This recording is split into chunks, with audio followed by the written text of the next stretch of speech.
Ya, assalamualaikum warahmatullahi wabarakatuh. Selamat siang dan salam sejahtera bagi kita semua. Oke, hari ini adalah pertemuan kedua kita. Sebelumnya saya minta maaf, ternyata untuk yang pertemuan kemarin minggu lalu, topiknya itu seharusnya adalah topik untuk pertemuan kelima ya. Setelah saya lihat RPS-nya, setelah saya perhatikan ternyata ada sebagian materi yang kemarin sudah dijelaskan itu harusnya dijelaskan di topik kelima, tapi nggak apa-apa.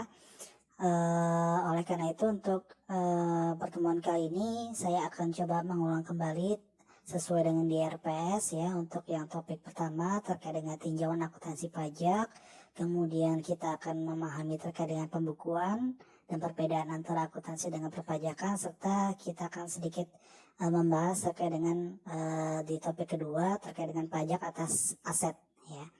Oke, langsung saja. Oke, terkait dengan konsep dasar akuntansi pajak, pokok pembahasan yang akan kita bahas untuk hari ini adalah terkait dengan apa itu pembukuan, kemudian hubungan akuntansi pajak dengan akuntansi komersial, dan konsep dasar dan tujuan dari akuntansi pajak itu sendiri, serta akan ada sedikit pembahasan terkait dengan aset.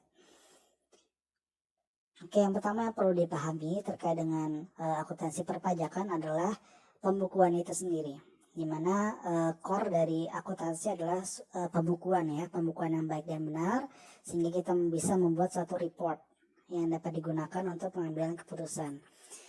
Di sini pentingnya pembukuan untuk perpajakan itu juga selain penting untuk akuntansi pembukuan, di sini pembukuan juga penting untuk perpajakan. Ya, terutama dalam hal ini informasi pembukuan itu diperlukan untuk menghitung pajak terutang dan verifikasi, serta pemeriksaan dan investigasi terhadap kebenaran dari perhitungan jumlah hutang pajak tersebut atau jumlah hutang pajak dari periode yang bersangkutan. Nah, jadi dalam hal ini di perpajakan juga itu diwajibkan setiap wajib pajak yang mampu membuat suatu pembukuan untuk membuat suatu pembukuan yang baik dan benar, yang jujur, dan juga yang dalam hal ini menggambarkan kondisi keuangan wajib pajak tersebut. Ya, kalau di perusahaan itu dalam hal ini digunakan laporan keuangan yang dihasilkan oleh perusahaan digunakan untuk menghitung berapa sih pajak terutangnya. Selain itu juga untuk verifikasi apakah benar hitungannya ya, hutang pajak yang telah dihitung ataupun sudah disetorkan ke negara apakah sesuai dengan keadaan dari atau kondisi atau pendapatan dari wajib pajak itu sendiri, seperti itu. Nah, kemudian pentingnya pembukuan untuk pajaknya itu sendiri, yang pertama ada 3 hal. Yang pertama, untuk mempermudah wajib pajak untuk mengisi SPT. Ya, tentu saja dalam mengisi SPT itu ada banyak item-item yang perlu diisi ya di dalam SPT, dan kalau kita sudah membuat yang namanya pembukuan tadi, dengan kita membuat pembukuan tadi itu akan mempermudah pastinya wajib pajak untuk mengisi SPT, karena di dalam SPT juga sebagian besar itu berisikan item-item yang ada di dalam pembukuan ataupun di dalam laporan keuangan yang kita buat, seperti itu. Kemudian untuk yang kedua, mempermudah perhitungan penghasilan kena pajaknya. Ya, tentu saja dengan kita sudah membuat pembukuan, kita dengan mudah menghitung penghasilan kena pajak, berapa sih PKP kita yang harus dikalikan dengan tarif pajak untuk menghasilkan berapa pajak terutang di periode tersebut. Ya, jadi itu bisa untuk mempermudah perhitungan karena kita sudah melakukan pembukuan dengan baik dan benar. Ya, kemudian yang ketiga, penyajian informasi tentang posisi finansial dan hasil usaha untuk bahan analisis atau pengambilan keputusan ekonomi dari perusahaan. Nah, jadi dalam hal ini di laporan posisi keuangan ya, dan juga di laporan laba rugi yaitu hasil usaha itu bisa sebagai bahan analisis ataupun pengambilan keputusan bagi perusahaan tersebut. Ya. Jadi dalam hal ini selain penting untuk perpajakan, itu juga sangat penting untuk pengambilan keputusan bagi perusahaan tersebut pastinya. Yang berikutnya, persyaratan pembukuan dalam perpajakan ya, dalam aturan pajak. Ada beberapa. Yang pertama biasanya itu dia harus kalau sesuai dengan aturan diselenggarakan dengan etiket baik dan mencerminkan keadaan yang sebenarnya. Ya, tadi yang seperti yang sudah saya sampaikan di awal, bahwa itu harus diisi dengan jujur dan menggambarkan kondisi ataupun keadaan dari perusahaan yang sebenarnya. Kemudian yang kedua, sekurang-kurangnya terdiri dari catatan tentang harta, kewajiban, hutang, modal, penghasilan, dan biaya, serta juga terkait dengan penjualan dan pembelian. Nah, ini beberapa item yang harus ada dalam pembukuan yang kita buat, yaitu terkait dengan aset, ya kan, pastinya pasifa atau kewajiban, kemudian hutang-hutangnya, kemudian equity-nya, modal, termasuk juga penghasilan dan biaya. Dalam hal ini penghasilan, di dalam penghasilan itu pastinya harus ada penjualan dan pembelian, seperti itu, penghasilan dan biaya. Nah, itu dalam dalam pembukuan itu harus ada semua item tersebut untuk tujuan perpajakan juga, dan juga pastinya untuk membuat report di dalam akuntansi ya. Ya, jadi dalam hal ini di perpajakan juga sangat itu dibutuhkan ya, seluruh item itu untuk disetorkan pada saat kita nanti melakukan perhitungan, dan gunanya bagi DJP atau pajak itu untuk nantinya misalnya diperiksa ya, dilakukan pemeriksaan apakah benar yang telah dibayarkan atau pajak terutang yang telah dibayarkan itu hitungannya udah benar ataupun dasar hitungannya udah benar, seperti itu. Kemudian ditutup setiap akhir tahun dengan menggunakan neraca dan laporan laba rugi berdasarkan prinsip pembukuan taat asas atau konsisten dengan tahun sebelumnya. Ya, jadi di sini pada setiap akhir tahun kita harus membuat neraca dan laporan laba rugi yang konsisten ya, yang harus konsisten dengan tahun sebelumnya. Artinya di sini formatnya ya, dari masalah format. Jadi formatnya jangan sampai berubah-ubah terkait dengan susunan misalnya kode akun dari aset, kewajiban ataupun modalnya, kemudian juga terkait dengan misalnya mata uang yang digunakan ya kan. Kemudian terkait dengan metode yang digunakan, pencatatan dalam misalnya persediaan dan lain sebagainya, itu harus konsisten dengan tahun sebelumnya. Yang keempat, diselenggarakan dengan huruf Latin, angka Arab, atau dengan bahasa Indonesia yang dengan satuan mata uang rupiah, atau kalau dengan bahasa Inggris dengan mata uang US dollar dengan izin Menteri Keuangan. Ya, ini masih berhubungan dengan yang nomor 3 di atas, bahwa dalam hal ini itu harus ada konsistensi ya dalam dalam pembukuan yang kita buat. Nah, ini juga termasuk dalam bahasa yang digunakan, dan juga mata uang yang digunakan dalam kita mencatat atau melakukan pembukuan. Nah, kalau misalnya selain mata uang Indonesia, selain mata uang rupiah, kita bisa menggunakan mata uang lain ya, namun itu harus atas izin dari Menteri Keuangan. Jadi kita harus memohon ke Menteri Keuangan untuk menggunakan atau melakukan pembukuan dengan mata uang yang selain rupiah, seperti itu. Kemudian pembukuan dan dokumen yang menjadi dasarnya serta dokumen lain yang berhubungan dengan kegiatan usaha atau pekerjaan bebas itu harus disimpan selama 10 tahun minimal ya. Nah, jadi di sini kita harus mengarsipnya dengan baik dan benar, dan itu minimal ya, ini minimal loh, minimal 10 tahun arsip yang kita harus simpan terkait dengan tadi ya, tentang harta, kewajiban, utang, modal, penghasilan, laporan-laporan neraca, laba rugi, itu semua kita harus simpan 10 tahun minimal. Nah, kalau misalnya lebih dari 10 tahun itu bisa kita buang 1 tahun seperti itu. Tapi minimal itu 10 tahun terakhir itu harus disimpan atau kita arsipkan.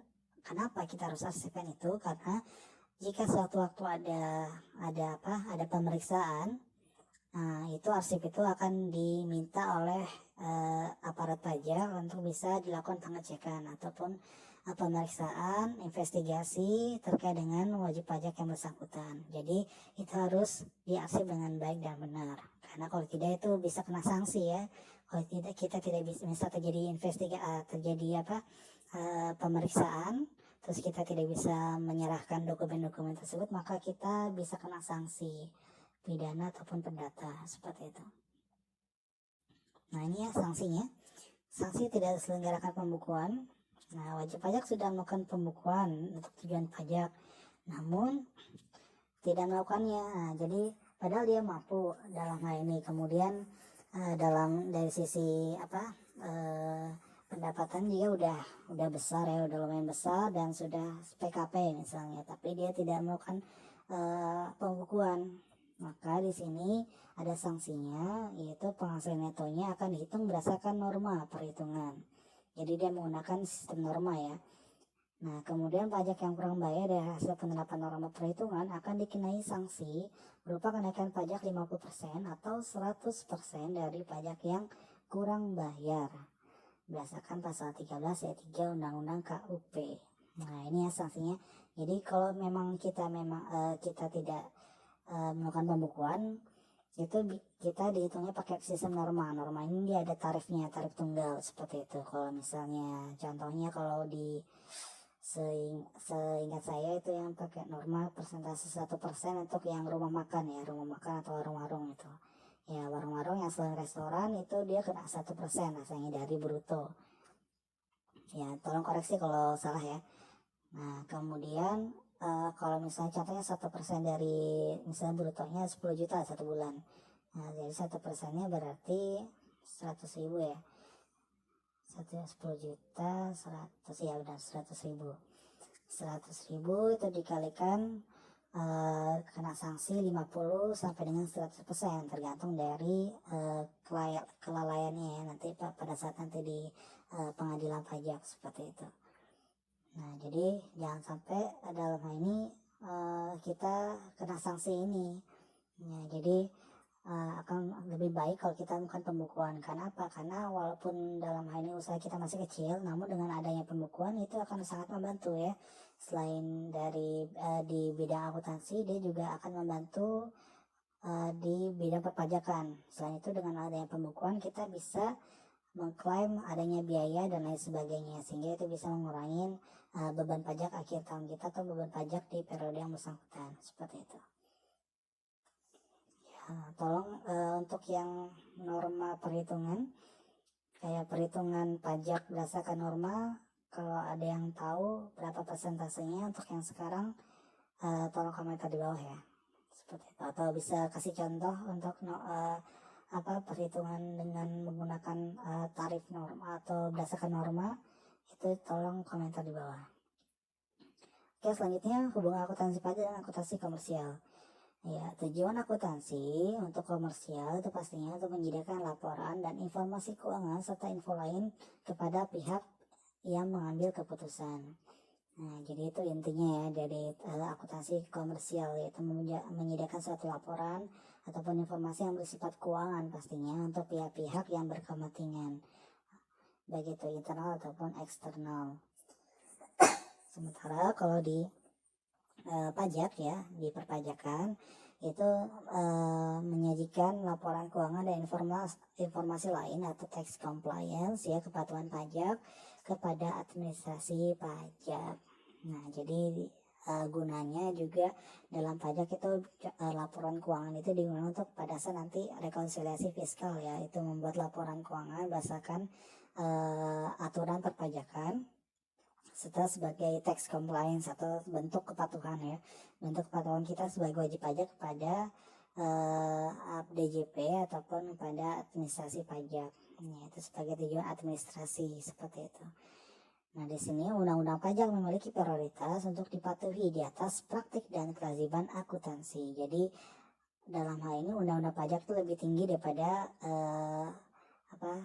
praktik ataupun dalam hal ini daripada PSAK ya. Kalau di akuntansi menggunakan PSAK ya, itu undang-undang pajak itu lebih tinggi dalam hal ini prioritasnya seperti itu. Jadi kalau misalnya terjadi gap ya, atau terjadi crash atau perbedaan antara akuntansi dengan pajak, maka yang dimenangkan adalah aturan pajak ya, aturan menurut pajak seperti itu, karena itu menggunakan undang-undang seperti itu. Kemudian yang berikutnya, lembaga pembuat ketentuan. Nah, metode, prosedur, dan teknik akuntansi itu dipengaruhi hukum pajak itu berdasarkan dari yang pertama undang-undang perpajakan, yang paling tinggi, undang-undang perpajakan itu yang paling tinggi terkait dengan kebijakan di bidang akuntansi pajak. Kemudian baru kita setelah kita lihat undang-undang, kita bisa juga mengatur melihat di peraturan pemerintah. Ya, di peraturan pemerintah PP ataupun keputusan presiden untuk yang isu-isu tertentu, kemudian keputusan menteri KMK ataupun keputusan DJP itu sendiri. Nah, jadi segala metode, prosedur, dan teknik akuntansi perpajakan itu dipengaruhi oleh hukum pajak yang 5 ini, seperti itu. Ya, jadi yang paling tinggi memang undang-undang perpajakan, seperti yang paling rendah itu keputusan DJP. Nah, kemudian keputusan pengadilan pajak itu kalau misalnya terjadi kasus pajak, itu merujuk pada ketentuan akuntansi perpajakan seperti Majelis Pertimbangan Pajak, Peradilan Tata Usaha Negara, Peradilan Pidana, dan lembaga peradilan lainnya. Nah, jadi yang paling tinggi itu adalah Majelis Pertimbangan Pajak, baru yang seterusnya di bawahnya. Nah, itu kalau terkait dengan pengambilan keputusan pengadilan ya dalam akuntansi perpajakan, seperti itu. Nah, kemudian terkait dengan konsep dasar dan tujuan akuntansi pajak. Nah, di sini konsep dasar akuntansi perpajakan, tujuan kebijakan perpajakan itu dari aspek alokasi. Teks polisi itu diarahkan pada sikap netral atau dalam hal ini tidak terpengaruhi atau cenderung di satu sisi ya terkait dengan alokasi dan diserahkan pada mekanisme pasar. Nah, jadi tujuan kebijakan pajak itu yang pertama terkait dengan aspek alokasi. Nah, jadi teks polisi atau aturan pajak itu sifatnya netral dan itu tidak mendukung pemerintah ataupun tidak mendukung wajib pajak. Dia sifatnya netral, sehingga dalam hal ini peraturan perpajakan itu bisa harus digunakan karena dia mendukung aspek alokasi yang dimana itu sikapnya netral, seperti itu. Kemudian aspek distribusi, artinya diarahkan untuk mempengaruhi penyebaran kepemilikan atau penguasaan faktor-faktor produksi dan pemerataan hasil pembangunan. Nah, jadi kebijakan perpajakan itu dibuat juga untuk distribusi terkait dengan penyebaran kepemilikan ataupun penguasaan dari faktor-faktor produksi dan pemerataan hasil pembangunan. Nah, jadi dalam hal ini tidak adanya aspek distribusi itu dia agar tadi tidak ada yang jomplang ya, ataupun tidak ada yang dalam hal ini berat sebelah, seperti itu. Jadi dalam pajak kan juga ada prinsip keadilan ya. Dalam prinsip keadilan itu artinya di sini semakin besar penghasilan seorang wajib pajak ya, maka semakin besar pula pajak yang dibayarkan. Begitu pula sebaliknya, kalau semakin kecil maka semakin kecil pula pajak yang akan dibayarkan. Nah, itu juga kurang lebih sama dengan aspek distribusi ini. Jadi dalam hal ini itu kepemilikan itu menyebar, enggak cuma di satu pihak saja. Nah, terkait juga penguasaan faktor-faktor produksi ya. Nah, jadi untuk yang barang-barang produksi itu juga ada pemerataan dan juga penyebaran yang merata, seperti itu. Kemudian yang ketiga, aspek stabilisasi. Nah, itu dilakukan untuk melalui politik perpajakan, di mana pemerintah melakukan stabilitas ekonomi dengan tingkat pendayagunaan tertentu, SDM, stabilitas harga, dan tingkat inflasi. Nah, jadi kebijakan perpajakan itu juga untuk sebagai stabilisasi ya, stabilisasi harga ekonomi ya, terutama stabilitas ekonomi berkaitan dengan stabilitas ekonomi. Dimana misalnya terjadi krisis, itu pemerintah bisa saja menurunkan tarif pajak, ataupun misalnya pemerintah berencana dia menaikkan tarif pajaknya, atau kayak untuk yang PTKP ya, PTKP itu kan penghasilan tidak kena pajak itu setiap tahun, nggak setiap tahun sih, setiap berubah-ubah itu dia pasti akan terus meningkat ya, cenderung meningkat terus. Kayak nggak pernah sih turun ya setahu saya. mungkin ada beberapa kali turun dulu ya, tapi untuk yang sekarang ini 3 tahun terakhir dia meningkat terus PTKP. Nah, tujuannya apa? Kebijakan terkait dengan PTKP itu dibuat agar tadi wajib pajak yang dalam hal ini terkena dampak inflasi ataupun krisis moneter, di mana dalam hal ini penghasilannya berkurang, itu bisa berkurang juga beban pajaknya seperti itu. Nah, jadi terutama untuk wajib pajak orang pribadi ya. Nah, jadi untuk wajib pajak orang pribadi itu dilindungi oleh pemerintah dengan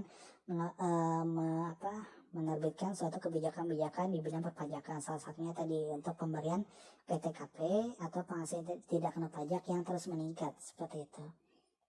Ya, itu salah satu tujuannya. Jadi di sini ada 3 tujuan dari kebijakan perpajakan. Oke, berikutnya konsep dasar akuntansi berlaku umum. Laporan keuangan fiskal dan komersial itu meliputi accrual basis ya, yang kita pakai yaitu pengakuan terjadi saat terjadi dan dilaporkan pada periode tersebut. Nah, jadi bukan cash basis tapi accrual basis, dimana pada saat transaksi terjadi itu sudah harus diakui dan dilaporkan pada periode yang bersangkutan. Kemudian di laporan keuangan fiskal dan komersial juga menganut sistem going concern. Di mana itu mengasumsikan aktivitas perusahaan akan tetap berlangsung terus-menerus. Nah, jadi di sini juga di laporan keuangan fiskal ataupun komersial itu sama-sama menganut sistem going concern. Nah, jadi berkelanjutan dan di mana itu dia oleh karena itu laporan keuangan tetap harus dibuatkan, karena di sini asumsinya aktivitas perusahaan akan tetap berlangsung terus-menerus seperti itu. Kemudian tujuan pelaporan keuangan perpajakan. Nah, di sini menyajikan informasi sebagai bahan perhitungan PKP ya, itu yang paling utama ya, untuk dasar kita menghitung PKP, terutama dalam assessment system sebagai laporan pertanggungjawaban atas kepercayaan menghitung pajak terutang bagi setiap wajib pajak. Nah, jadi laporan keuangan penting itu terutama untuk wajib pajak badan ya, itu sebagai bentuk laporan pertanggungjawaban ya, karena kita menggunakan self assessment system ya bagi bagi wajib pajak itu sebagai dasar kita untuk laporan pertanggungjawaban bagi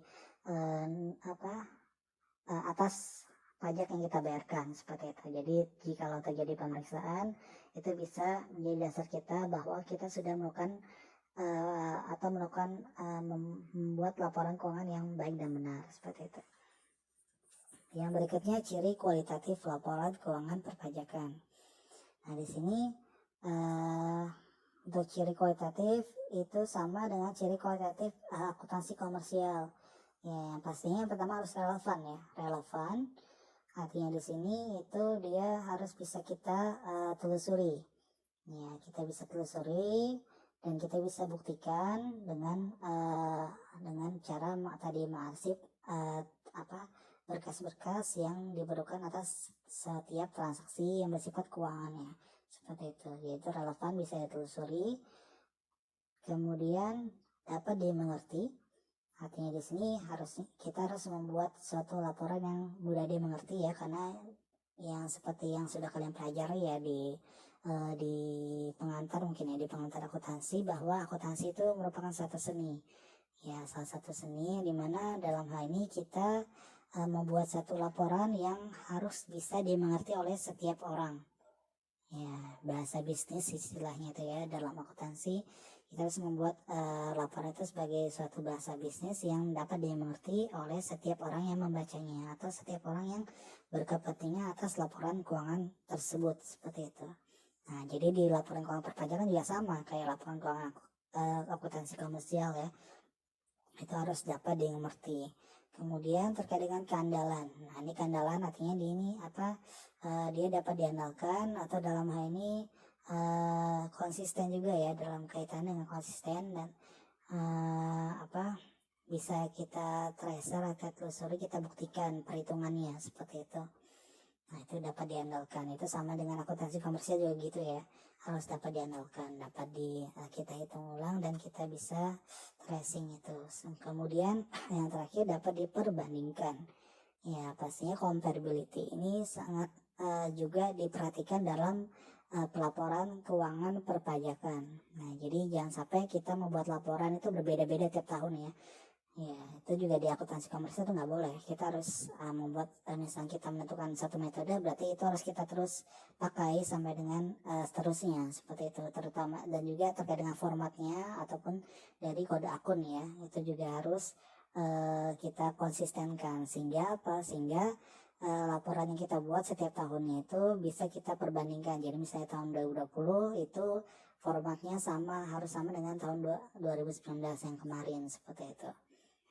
Nah, jadi ini adalah 4 ciri kualitatif yang sama ya antara pelaporan keuangan perpajakan dengan pelaporan akuntansi komersial, seperti itu. Sampai sini kalau yang tanyakan tolong komentar di bawah, nanti akan coba saya jawab. Oke, berikutnya sifat dan keterbatasan pelaporan keuangan fiskal. Nah, laporan keuangan itu bersifat historis ya kan. Ya, jadi dalam hal ini laporan keuangan yang dibuat pastinya itu laporan keuangan harus bisa dibuat pada saat akhir tahun ya kan. Nah, dalam hal ini setelah kejadian itu terjadi, seperti itu. Ya, setiap transaksi terjadi, seperti itu. Nah, jadi makanya laporan keuangan itu bersifat historis.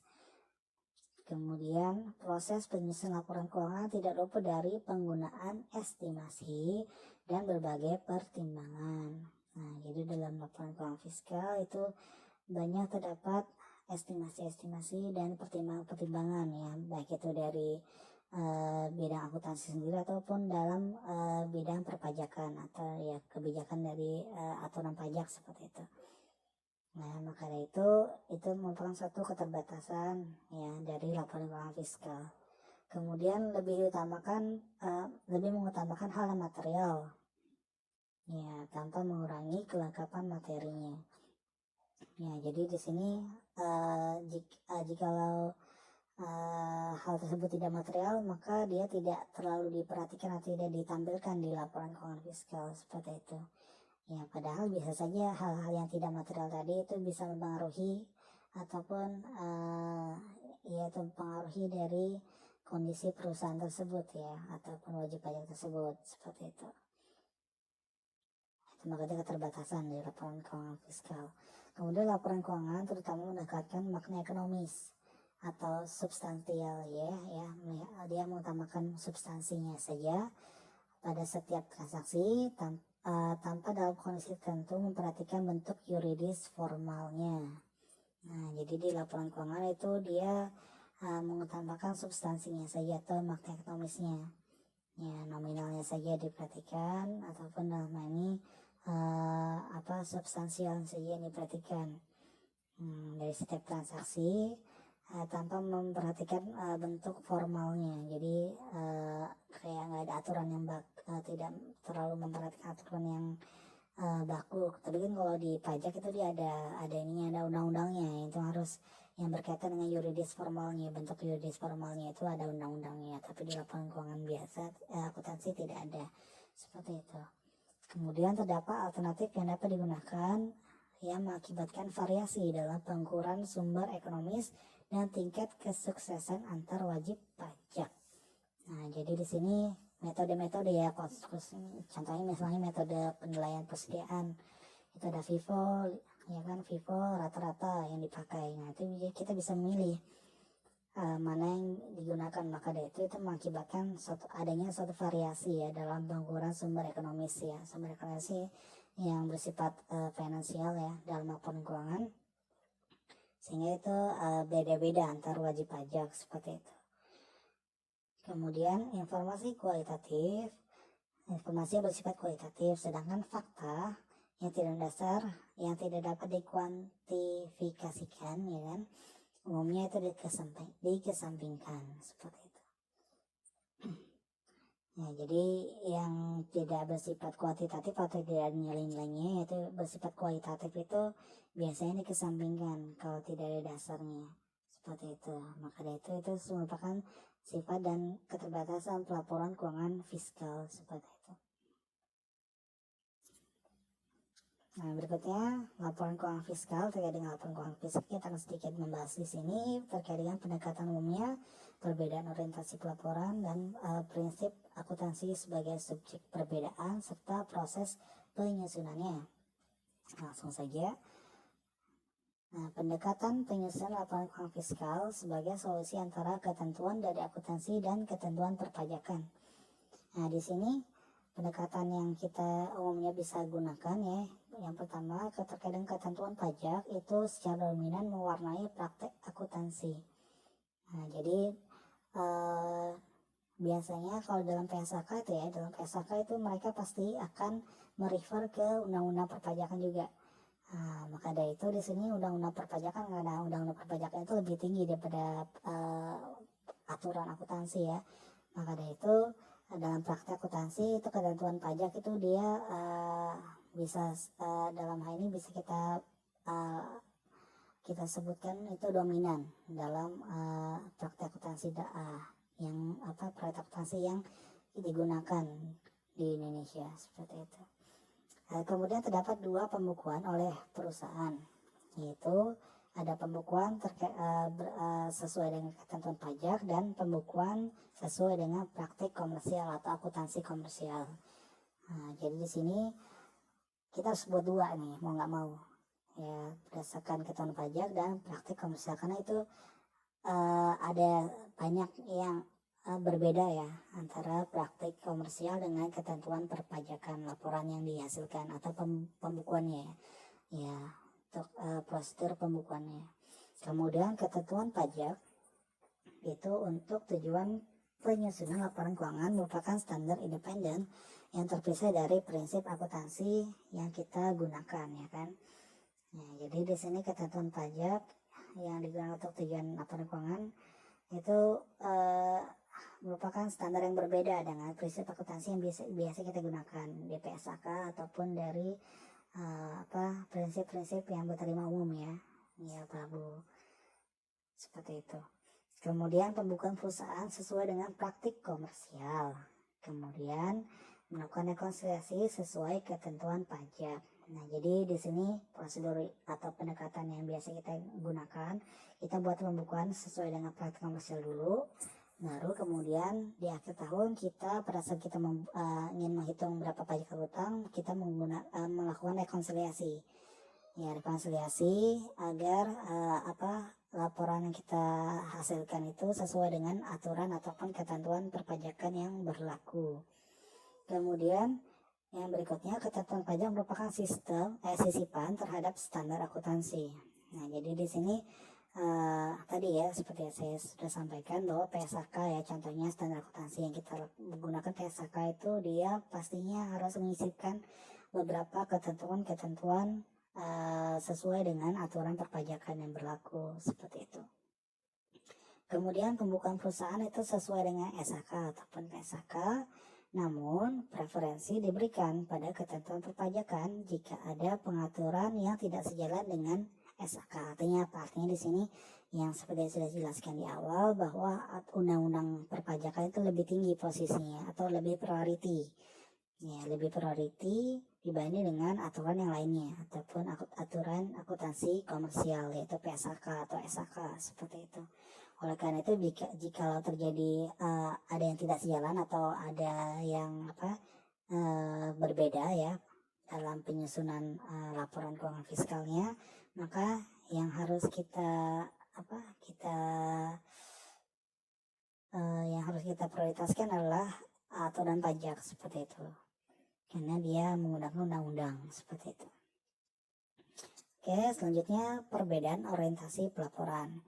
Nah, di sini terdapat perbedaan orientasi dan sifat pelaporan komersial dan fiskal ya, atau pajak ya. Fiskal itu bisa dianggap pajak walaupun saling terkait secara ekstensif, terutama menyangkut tingkat toleransi fleksibilitas pemilihan standar. Nah, di mana di sini kalau untuk laporan keuangan komersial itu konsep kewajaran penyajian yaitu yang harus diterapkan. Kemudian solusi keraguan pengukuran itu bisa menggunakan prinsip konservatif. Ya, jadi misalnya terdapat suatu pengakuan atau pengukuran yang kita ragu-ragu ya dalam memilihnya, itu bisa menerapkan prinsip konservatif, atau kita menanyakan para ahli ya, ahli-ahli selain ahli akuntansi, misalnya ahli yang lain, misalnya terjadi kita ragu untuk mengukur aset biologis, kita bisa meminta pendapat ahli lain yang di bidangnya, misalnya terkait dengan ahli biologi dan misalnya ahli tumbuhan dan lain sebagainya, seperti itu. Nah, kalau untuk laporan keuangan fiskal itu menyimpang dari konsep kewajaran, dan itu sepenuhnya bergantung pada kebijakan dan keputusan otoritas perpajakan. Nah, jadi dia tidak mengenal adanya prinsip kewajaran dalam penyajian laporan keuangan, dan itu bergantung pada kebijakan dan keputusan dari otoritas perpajakan, DJP ataupun pemerintah, seperti itu ya. Ya.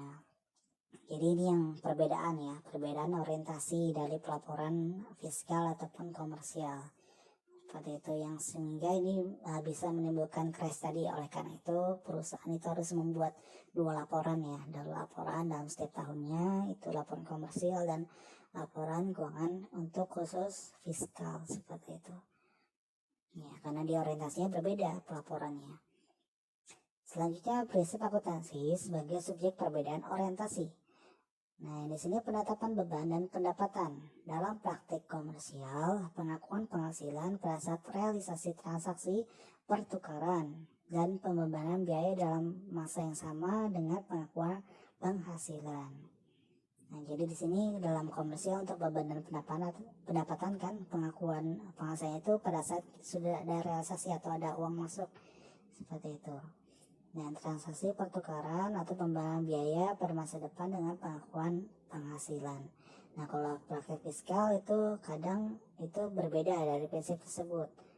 Ya, jadi walaupun belum ada realisasinya, tapi harus kita hitung ya, kita perhitungkan berapa pajaknya, seperti itu. Ya, kalau beban dan pendapatan. Kemudian terkait dengan konsistensi dalam praktek komersial, itu penerapan metode itu harus konsisten, kemudian kebijakan akuntansi yang konsisten dari tahun ke tahun, kecuali ada alasan kuat untuk menggantinya. Jadi di praktek komersial itu harus kita konsisten dalam penerapan metode ataupun kebijakan akuntansi ya, kecuali memang kalau kita ada mau mengganti itu harus ada alasan yang sangat kuat, dan itu harus disampaikan dalam CLK ya, dalam catatan atas laporan keuangan. Nah, sementara dalam praktik fiskal atau pajak itu sama seperti komersial, tapi dalam konteks konsepsional ketentuan pajak dapat menentukan lain. Nah, jadi dalam konsepsionalnya atau dalam format pelaporannya di dalam praktik fiskal itu sama sebenarnya sama komersial, jadi harus konsisten ya. Misalnya metode yang dibolehkan hapuskan dalam pengakuan persediaan itu FIFO sama rata-rata. Kalau kita pilih FIFO ya udah, di seterusnya laporan keuangan laporan fiskalnya itu harus FIFO terus. Nah, tapi bisa saja dalam konteks konsepsional itu bisa kita tentukan lain, jadi kita bisa ubah seperti itu konsepsionalnya. Nah, berikutnya prinsip konservatisme. Dalam praktik komersial, konservatisme atau konservatis terhadap transaksi yang belum terjadi faktanya atau belum direalisasikan, belum terjadi ya, belum direalisasikan. Nah, itu kita biasa melakukan pencadangan terhadap resiko kerugian. Nah, jadi untuk beberapa transaksi yang dalam hal ini walaupun itu belum terjadi, tapi kita harus tetap melakukan pencadangan ya kan, kayak contohnya misalnya kerugian atas piutang tak tertagih. Nah, itu kan belum terjadi nih. Cuman kalau dalam karena ada kita menganut di akuntansi prinsip konservatisme atau prinsip kehati-hatian ya kan, maka walaupun itu belum terjadi kita harus cadangkan karena itu ada risiko di kemudian hari atau menimbulkan kerugian bagi perusahaan ya. Oleh karena itu kita harus ada cadangan kerugian atas beberapa transaksi yang walaupun memang itu belum terjadi. Nah, sementara dalam praktek fiskal itu menganut realitas ya, dengan meneliti setiap elemen pengurang basis pengenaan pajak kecuali bank dan asuransi. Jadi dia di sini hanya memperhatikan elemen-elemen pengurang basis pengenaan pajak ya, beban-bebannya mana yang bisa yang bisa dikurangkan, mana yang tidak, seperti itu ya. Kemudian kecuali dari sisi bank dan asuransi. Nah, jadi itu dia mengenai sistem realitas, hanya yang terjadi saja, yang benar-benar terjadi yang boleh dimasukkan dalam laporan keuangan fiskal seperti itu. Dan juga itu harus sesuai dengan aturan pajak, apakah dia deductible expense ataupun non deductible expense seperti itu. Kemudian proses penyusunan laporan. Nah, biasanya di sini berawal dari pembukuan ya. Ini ya, dari pembukuan pajak. Ini kita buat pembukuan dulu yang dilakukan oleh wajib pajak atas transaksi-transaksi. Kita arsipkan juga bukti-bukti transaksi dan seterusnya. Kemudian kita akan membuat laporan berdasarkan SAK dan IFRS untuk kebutuhan akuntansi ya kan. Kemudian untuk kebutuhan pajak ini menghitung penghasilan neto fiskal dan rugi fiskal, yaitu dia harus berdasarkan undang-undang PPh serta perubahannya menurut PP atau PMK ataupun keputusan Dirjen Pajak dan seterusnya. Nah, ini juga dalam membuat satu laporan keuangan di sini ya, kita harus juga memperhatikan SAK IFRS-nya juga, dia pasti akan memperhatikan undang-undang ini ya, undang-undang perpajakan atau kebijakan perpajakan ya. Jadi dalam membuat SAK atau IFRS ini ya, biasanya dia akan tetap memperhatikan ini undang-undang perpajakan. Nah, sehingga di sini di laporan laba rugi komersial ya, itu menganut SAK dan IFRS, di mana itu juga ada menganut undang-undang perpajakan sehingga jadi laba rugi komersial. Kemudian di sini yang berdasarkan untuk menghitung penghasilan fiskal, kita menggunakan atau membuat laporan laba rugi fiskal ya, atau laporan fiskal. Kemudian terjadilah koreksi fiskal yang dimana itu tidak perlu di jurnal ya, sesuai dengan lampiran dan diisi di lampiran 1 SPT PPh. Baru kemudian dilaporkan di SPT tahunan PPh lampiran 1 sampai dengan 4. Jadi ini dasarnya kita mengisi SPT ini adalah laba rugi laporan fiskalnya atau laporan laba rugi fiskal yang kita buat setelah kita melakukan koreksi fiskal seperti itu, bukan dari sini ya, seperti itu. Nah, itu adalah proses penyusunan laporannya. Jadi kita memang ya literally kita harus buat dua laporan untuk tujuan komersial dan untuk tujuan menghitung penghasilan neto fiskal atau menghitung pajak terutang seperti itu. Kemudian hubungan laporan keuangan fiskal dengan laporan komersial. Di sini terdapat pembukuan ganda terhadap pos-pos yang berbeda, di mana itu terdapat yang namanya timing difference antara ketentuan perpajakan dengan standar akuntansi komersial untuk kontinuitas rekonsiliasi. Nah, di sini kan ada ya, mungkin di perpajakan 2 sudah dipelajari ya harusnya timing difference. Jadi di timing difference ini di koreksi fiskal, di koreksi fiskal nanti ada di dosen kedua ya, di kelasnya itu di pertemuan 11 agak-agak akhir deh, rekonsiliasi fiskal. Jadi di rekonsiliasi fiskal itu nanti ada koreksi fiskal itu ya, ada yang beda sementara dan beda tetap. Nah, kalau timing difference ini beda sementara, jadi dia hanya terdapat perbedaan antara pengakuan komersial dengan fiskal karena adanya beda timingnya saja, jadi itu beda sementara. Kemudian yang berikutnya perhitungan PPh berdasarkan laba akuntansi dan laba kena pajak menimbulkan selisih yang dicatat pada pos aktiva lain-lain di neraca yang secara teoritis itu dialokasikan dari waktu ke waktu. Nah, jadi di sini laporan keuangan fiskal itu berguna juga untuk membuat neraca nanti ya di laporan keuangan komersial. Nah, karena di situ di laporan keuangan fiskal kita bisa tahu berapa PPh-nya, PPh terutang ya, yang dikurangkan ke laba perusahaan atau profit yang di tahun berjalan seperti itu. Nah, itu nanti akan selisihnya dicatat di pos aktiva lain-lain di neraca. Kemudian aktiva lancar. Ya, oke, jadi aktiva lancar di sini kita akan membahas sekarang kas dan bank ya. Kalau di pertemuan kedua sesuai dengan PS, kemudian sekuritas, deposito, strategi, piutang, dan persediaan serta biaya dibayar di muka. Langsung saja kas dan bank. Nah, di sini kas adalah alat pembayaran yang siap dan bebas digunakan untuk membiayai kegiatan umum perusahaan. Nah, ini paling sudah kalian pelajari ya di pengantar akuntansi. Nah, namun kita akan coba bahas dan kita kaitkan dengan akuntansi perpajakan.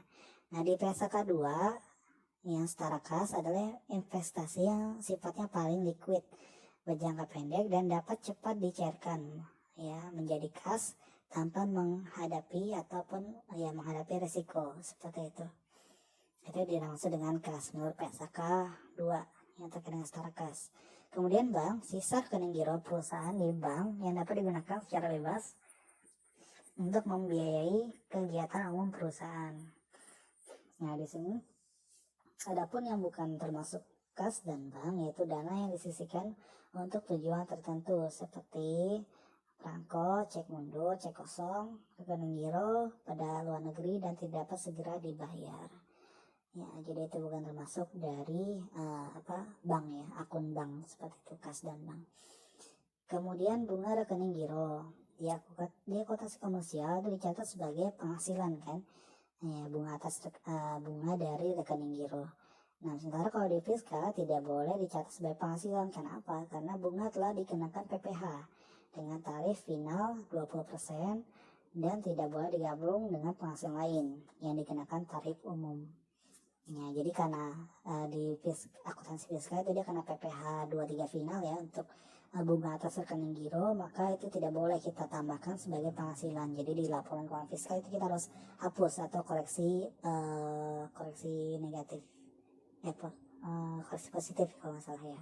Oh ya, positif benar, seperti itu. Kemudian sekuritas, ya merupakan surat berharga yang mudah diperjualbelikan untuk investasi sementara memanfaatkan dana yang tidak digunakan atau secondary cash reserve. Nah, jenis sekuritas itu biasanya ada saham biasa dan saham preferen. Nah, penghasilan dari saham preferen yang kena pajak itu dividen, saham bonus, hak membeli saham emisi, dan capital gains. Nah, penghasilan dividen itu tidak dikenakan pajak. Ya, khusus untuk penghasilan dividen dia tidak dikenakan pajak. Nah, di sini praktek komersial ya, untuk dividen ini tidak kena pajak asalkan dia dapat dividen dari saham perusahaan yang ada di Indonesia ya. Tapi kalau dia dividen yang dapat dari saham yang dia beli dari perusahaan asing, itu kena PPh seperti itu. Nah, di praktik komersial dia mencatat nilai sekuritas berdasarkan cost method dan lower cost or market. Nah, sementara di fiskal atau pajak dia mencatat nilai sekuritas berdasarkan cost method aja. Ya, jadi akan biaya yang keluar. Nah, penghasilan dari penjualan saham tidak perlu dilaporkan dalam SPT. Ya, dan dikonsolidasikan dengan penghasilannya yang tidak dikenakan pajak final. Nah, jadi di sini di SPT nanti untuk yang penjualan saham tidak perlu dilaporkan dan hanya perlu dikonsolidasikan atau digabung dengan penghasilannya yang tidak dikenakan pajak final. Ya, jadi masuk ke nanti menghitung untuk PKP-nya berapa seperti itu. Tapi di SPT tidak masuk. Kemudian sekuritas lain yaitu obligasi. Bunga obligasi dihitung sebagai penghasilan PPh yang dipungut atas bunga obligasi. Tidak boleh dikapitalisasi, tapi harus dicatat sebagai pajak dibayar di muka. PPh 23 ya. Nah, jadi atas bunga obligasi kita peroleh, misalnya kita punya obligasi kemudian kita mendapatkan bunga obligasi, maka itu akan dipotong oleh pihak yang memberikan bunga obligasi tersebut. Nah, itu kita catat sebagai pajak dibayar di muka PPh pasal 23 obligasi. Kemudian sekuritas lain, commercial paper, promissory notes ya, promissory notes, kemudian bill of exchange, banker acceptance, kemudian certificate deposito atau repurchase agreement, itu selisih nilai beli atau nilai jualnya atau pelunasan itu akan merupakan penghasilan bagi pemegang sekuritas dan akan menjadi biaya bagi penerbit sekuritas tersebut. Jadi sini segala selain itu pengakuannya selisih nilai beli atau nilai jual atau pelunasan itu akan dicatat sebagai penghasilan bagi pemegang sekuritas tersebut dan biaya bagi penerbit sekuritas karena ada bunganya di situ. Kemudian deposito merupakan satuan mata uang rupiah atau falas jangka pendek atau jangka panjang di dalam atau di luar negeri. Nah, untuk tujuan perpajakan termasuk deposito on call, bunga deposito itu dikenakan pajak 20% dan bersifat final. Nah, bunga deposito merupakan penghasilan kena pajak yang bersifat final dan pajaknya tidak dapat kita kreditkan. Artinya di sini untuk bunga deposito tidak boleh kita akui sebagai penghasilan karena dia kena pajak final 20%. Kemudian wesel tagih.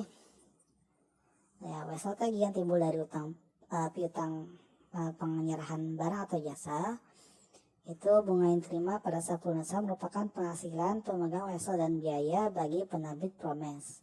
Nah, penghasilan bunga yang diskonto merupakan objek potongan PPh pasal 23 ya bagi wajib pajak dalam negeri dan PPh pasal 26 bagi wajib pajak luar negeri. Nah, jadi untuk bunga diskonto untuk wesel tagih ya, misalnya untuk wesel tagih yang kita jual sebelum jatuh tempo itu akan kita memperoleh bunga diskonto namanya. Nah, kalau subjeknya wajib pajak dalam negeri maka itu kena PPh 23. Kalau subjek pajaknya luar negeri ya, itu PPh pasal 26. Seperti itu. Oke, untuk pertemuan kita hari ini saya cukupkan sampai sekian saja. Kalau ada pertanyaan, tolong komentar di bawah ya, ataupun misalnya ada yang mau membantu menjawab pertanyaan dari temannya, boleh juga balas di komentar pertanyaan tersebut. Nanti akan saya tambahkan lagi dan akan saya catat sebagai poin keaktifan kalian. Oke, sekian dari saya, kurang lebihnya saya mohon maaf. Wassalamualaikum warahmatullahi wabarakatuh.